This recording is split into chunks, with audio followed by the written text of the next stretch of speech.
नमस्कार. आजच्या व्हिडिओमध्ये आज आपण बघणार आहोत पौष महिन्यातल्या रविवारी केली जाणारी सूर्यदेवाची पूजा मांडणी. पूजा मांडणीसाठी लागणारं साहित्य काय असणार आहे, पूजा कधी मांडायची, कुठे मांडायची, हे डिटेलमध्ये आजच्या व्हिडिओमध्ये सांगितलेलं आहे. व्हिडिओला सुरुवात करूयात. सर्वात आधी साहित्य पाहूयात. तर साहित्यामध्ये आपल्याला लागणार आहेत तांदूळ, त्याचबरोबर तीळ लागणार आहे. प्रसादासाठी तिळाचे पदार्थ घेतलेले आहेत. गणपती बाप्पांची मूर्ती घेतलेली आहे. हळदी, कुंकू, अष्टगंध, फुले लागणार आहेत. दिवा घेतलेला आहे. त्याचबरोबर फळ घेतलेला आहे, ववसा घेतलेला आहे, रांगोळी, त्याचबरोबर एका कलशामध्ये पाणी घेतलेलं आहे आणि पाट देखील लागणार आहे. सोबतच लाल वस्त्र लागणार आहे आणि प्रसादासाठी गुळ खोबऱ्याचा नैवेद्य, त्याचबरोबर दूध साखरेचा नैवेद्य देखील लागणार आहे. हे सर्व साहित्य वापरून आपण पौष महिन्यामध्ये केली जाणारी पूजेची मांडणी करणार आहोत. आता ही पूजा मांडणी कुठे करायची ते पाहूयात. तर ही पूजा मांडणी आपल्याला दारामध्ये, अंगणामध्ये करायची आहे. आपलं तोंड पूर्वेकडे येईल अशा पद्धतीने या पूजेची मांडणी आपल्याला करायची आहे. अंगणामध्ये तुळशी मातेच्या जवळ ही पूजेची मांडणी करायची आहे. जर का तुम्ही शहरामध्ये राहत असाल आणि अंगणामध्ये पूजा करणं शक्य नसेल तर ही पूजेची मांडणी तुम्ही गॅलरीमध्ये किंवा टेरेसवरती देखील करू शकता. गॅलरीमध्ये किंवा टेरेसमध्ये जिथं सूर्यकिरण पडतात तिथे पूर्वेकडे तोंड करून आपल्याला या पूजेची मांडणी करायची आहे. शहरामध्ये बऱ्याच जणांना गॅलरी नसते किंवा तिथं सूर्यकिरण येत नाहीत. अशा वेळेस तुम्ही जिथं देवघर आहे तिथं देखील या पूजेची मांडणी करू शकता. आता ही पूजा मांडणी आपल्याला कधी करायची ते पाहूयात. या पूजेची मांडणी आपल्याला पौष महिन्यातल्या प्रत्येक रविवारी करायची आहे आणि पौष महिन्यातल्या प्रत्येक रविवारी आपल्याला सूर्योदयाच्या अगोदरच या पूजेची मांडणी करायची आहे. त्याचबरोबर या रविवारचा आपल्याला उपवास देखील करायचा आहे. पौष महिन्यातल्या प्रत्येक रविवारी आपल्याला उपवास करायचा आहे आणि सूर्योदयाच्या अगोदरच आपल्याला या पूजेची मांडणी करायची आहे. सर्वात आधी अंघोळ करायची आहे आणि त्यानंतर या पूजेची मांडणी करण्यासाठी सुरुवात करायची आहे. पूजा करण्यासाठी आपल्याला सर्वात आधी तेथील जागा स्वच्छ करून घ्यायची आहे. त्यानंतर आपल्याला रांगोळीने तिथं स्वस्तिक काढून घ्यायचं आहे. त्यानंतर स्वस्तिकची पूजा करून घ्यायची आहे. हळदी कुंकू व्हायचं आहे स्वस्तिकला, त्याचबरोबर अक्षदा व्हायच्या आहेत आणि त्याच्यावरती आपल्याला एक पाट ठेवायचा आहे. त्यानंतर पाटाच्या अवतीभोवती आपल्याला रांगोळी काढायची आहे. रांगोळीवरती देखील आपल्याला हळदी कुंकू व्हायचं आहे, कारण रांगोळी पांढरी रांगोळी अशीच ठेवू नये त्यासाठी. त्यानंतर मग आपल्याला पाटावरती एक वस्त्र अंथरून घ्यायचं आहे. लाल रंगाचं वस्त्र इथं मी अंथरून घेतलेलं आहे. त्यानंतर मग आपल्याला पूजेची मांडणी करण्यासाठी सुरुवात करायची आहे. सर्वात आधी पूजा मांडणी करताना आपल्याला दीप प्रज्वलित करून घ्यायची आहे. दिव्याची पूजा करून घ्यायची आहे. त्यासाठी तांदळाची अरास काढून घेतली, त्याच्यावरती हळदी कुंकू वाहिलेला आहे आणि मग त्याच्यावरती मी दिवा प्रस्थापित करून घेतलेला आहे. दिव्याला हळदी कुंकू वाहिलं, अक्षदा वाहिल्या, त्याचबरोबर एक फूल वाहून दिव्याची पूजा करून घेतली. दिव्याला नमस्कार करून घेतलेला आहे.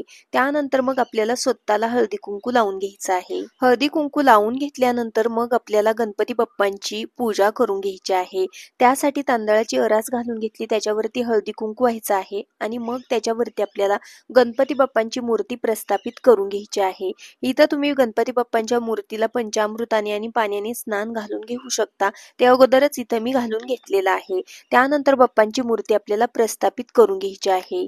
गणपती बाप्पांना आपल्याला चंदनाचा टिळा लावायचा आहे. त्यानंतर अक्षदा व्हायच्या आहेत आणि आपल्याला गणपती बाप्पांना एक फूल देखील व्हायचं आहे. कोणत्याही शुभ कार्याची सुरुवात ही गणपती बाप्पांच्या पूजेने केली जाते, त्यामुळे आपल्याला या पूजेमध्ये बाप्पांच्या मूर्तीची पूजा करून घ्यायची आहे. जर का तुमच्याकडे मूर्ती नसेल तर गणपती बाप्पांची तुम्ही या इथं प्रतिमा म्हणून एका सुपारीची देखील पूजा करून घेऊ शकता.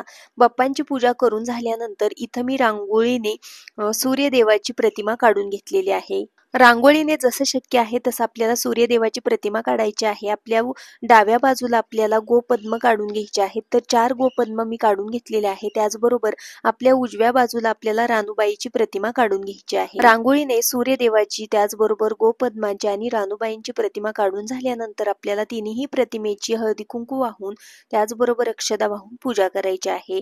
त्यानंतर तीळ व्हायचे आहेत आपल्याला, या ठिकाणी अक्षदा व्हायच्या आहेत. तिन्ही प्रतिमेला आपल्याला फूल व्हायचं आहे. पौष महिन्यातल्या रविवारी सूर्यदेवाचे व्रत केले जाते. या दिवशी सूर्यदेवाची पूजा करणे आणि उपवास करणे शुभ मानले जाते.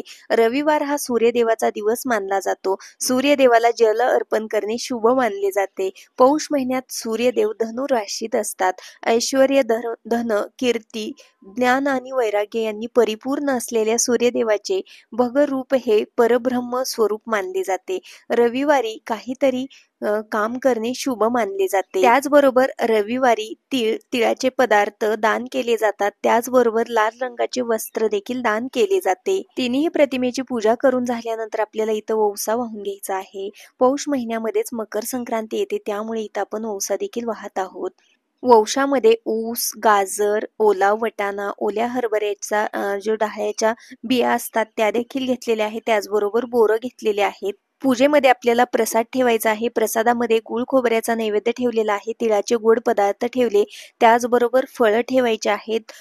त्याचबरोबर तुम्ही दूध साखरेचा नैवेद्य देखील इथं ठेवू शकता. इथं आपली सूर्यदेवाची पूजा मांडणी आहे ती करून झालेली आहे.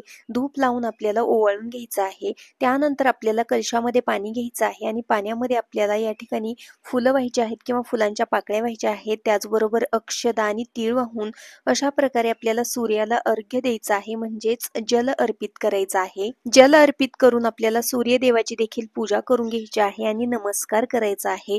त्यानंतर याईत आपली पौष महिन्यातल्या रविवारी केली जाणारी सूर्यदेवाची पूजा मांडणी आणि पूजा आहे ती पूर्णपणे संपन्न झालेली आहे.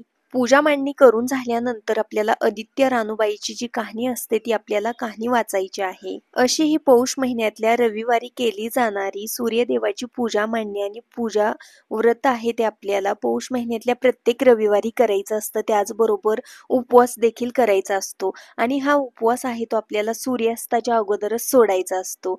आजची माहिती तुम्हाला कशी वाटली हे मला कमेंटमध्ये नक्की सांगा. व्हिडिओ आवडला असेल तर व्हिडिओला लाईक करा. Bye bye.